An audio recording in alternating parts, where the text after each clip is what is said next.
Remember what Dad used to say about Curiosity and the cat?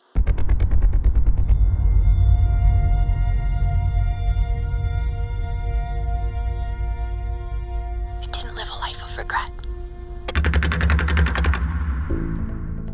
So the gallery is, at the heart of it, it's really like a great 80s adventure experience that you're a part of. Episode 1 was focused more on realistic 80s adventure movies like The Goonies, while episode 2 is focusing on more fantastical stories like Labyrinth and Dark Crystal. Part of the Emberstone is really about a new world for players to be in. It's a place that has a lot of lore and history and everything in the architecture and the gameplay really supports discovering that lore and the history of this place. So episode 1 ended with the player finding the Starseed and activating it and traveling off to worlds unknown. There's still that carryover from episode 1. You still want to know where your sister is.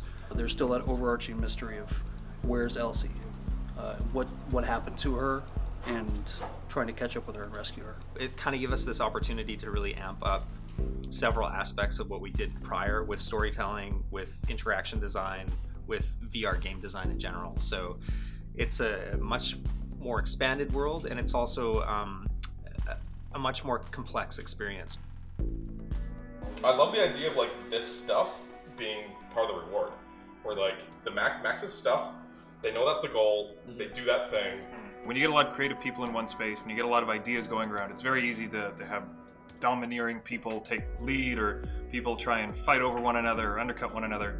And Cloudhead's really great about like cutting to the meat of that, being like, no, like, you know, it borders on really being a meritocracy in that like the best ideas are brought up and tested and given their dues, and that's the merit. The artists, the programmers, and the designers. Best design wins, full stop. I love that it's a very small group of people that are very passionate about the game that we're making, passionate about virtual reality. I love that there's also a lot of expertise here. The hardware has only hit the market in the last year, but this is a building full of people who have been doing this now for 3-4 years, and people who have been following VR for the last 20 years. Room scale it kind of cracks open the door to the modern day holodeck, and the more people embrace it, the further we can push it as developers. When a user can get really physical with the experience, and they can duck down and look under tables or lay on the ground, all of those things open up new potentials for game mechanics and experience mechanics. So I look forward to pushing those edges further as we move forward.